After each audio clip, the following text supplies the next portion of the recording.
Okay, so now you understood setter dependency injection. So now we are in this video to learn about constructor dependency injection, and I will quickly wrap up this video because the previous video was quite too long. So let's quickly wrap up this video and let's run this constructor dependency injection. So guys, let's see mybeans.xml. This is a brief recap of the previous one. mybeans.xml had property and value and reference because property is used to do setter injection, and when you have property tag here, the Eclipse Spring Framework will look for your setters, right? So you can have setters inside your Java class where you will for which class you need the objects. So in employee.java class we had setters for the manager class and we had setter for the employee name, right? These two setters we had. Same thing when we are doing for constructor based dependency injection, instead of setters we need to use constructor, and we will have to remove these setters because we do not need any setter injection. Now we are going to do constructor injection, so we will remove these two setters and then we will write a constructor where we will put some values inside the emp name variable and we will put some value inside the manager variable. And let's remove these two setter methods and we will write our constructor here. Public employees, the name should be same like the class name for constructors, and in this constructor we need these two values. So let's make string emp name, okay, and then managers mgr, and here I can do this dot emp name is equal to emp name and this dot mgr is equal to mgr, right? Here this emp name is this value and this field is our particular private variable, and this mgr refers to this value and this mgr is referring to this value managers. You can make changes over here also, like name 1, if you do you have to make it name 1 like that. So now let's keep it as it is, employee name, and our constructor is ready. So now let's come back to company class and we see here I'm using Spring Framework here. So before using the Spring, let's first see in general scenario like in core Java how you can get the constructor set some values. So let's just comment this part first, and now let's create an object of employees class here. Emp object is equal to new employees, and here I have constructor emp name and manager value here, so I can just pass some name here as string my name, and this should be the object of managers class. So I have to create here a managers object reference here. mgr is equal to new managers. Okay, this part is done. So when I'll run this code, I'll be able to set this value and this value to my employees class, employee name and manager object. So let's run this.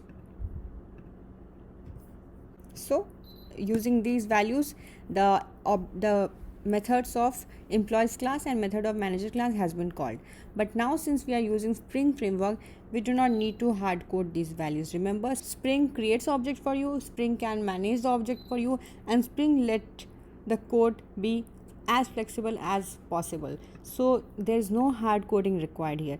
So just remove this part, we don't need this part also, and let's just uncomment this part, right? So now Spring Framework is being used, and when Spring Framework is being used, mybeans XML is getting used.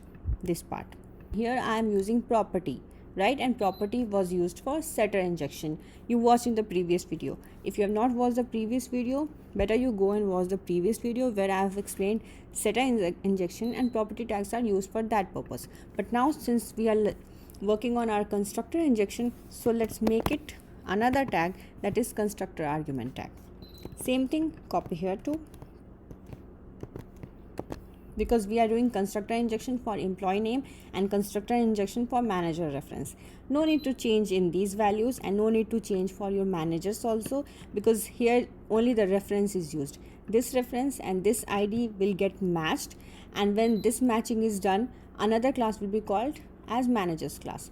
So we only need to make changes for our constructor injection in these two particular tags. So now since you are using constructor tag, now constructor injection will happen and employee object will be created using employees. When Java is executing this particular line, then Java will go to mybeans.xml and it will look for emp id. So where is emp id? Here. This is emp id, and emp id is referring to employees class, right? So internally how it works, when emp id is referring to employees class, the object of employees class will be created by your Spring IOC container. And when Spring IOC container gives you employee object, then you can use all the methods here whichever are present in your employees object. So here, since you are doing constructor injection, you are using constructors to inject values in your variables. So Spring Framework is using constructor tag here, and Spring Framework is inserting value my name into my emp name. Similarly, Spring Framework is using constructor tag and it will look for the constructor and it is going to insert manager class reference. It is going to call manager class reference. It is going to give you manager class reference. So now our mybeans.xml is ready. If you notice, I have made only this particular change, right? In your mybeans.xml, previously it was property, now it is constructor argument. I have not made any changes here because there is no change required in this particular part. Only employees class needs to be changed. And in employee class, I have just removed the setters and I have created one constructor, and I'm going to insert the values into these two variables using my mybeans.xml. Now the last thing is company class. I have not made any changes in my company class as well. So now let's run this code. So emp name is my name. Please come to the conference room is from managers class, and this being called from this particular section in your employees class. What will happen if I don't have this constructor written over here? Let's see that as well.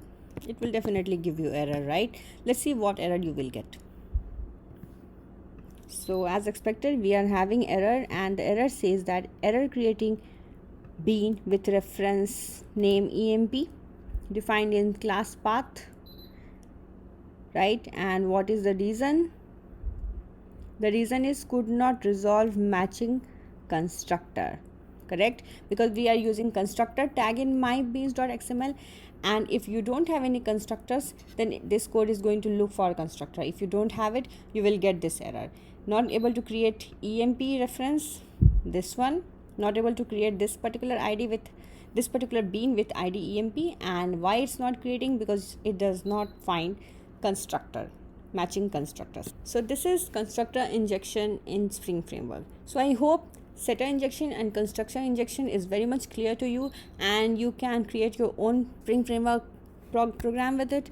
And if you are having any issues, you can just drop your comment in the comment box below, and I will try my best to answer those questions. So good luck, have a good day, and please like and subscribe to this channel so that I can create more videos. I also encourage you to press the bell icon so that whenever I upload a new latest video, you will get the notifications for that. That's all for today. Bye bye. Take care.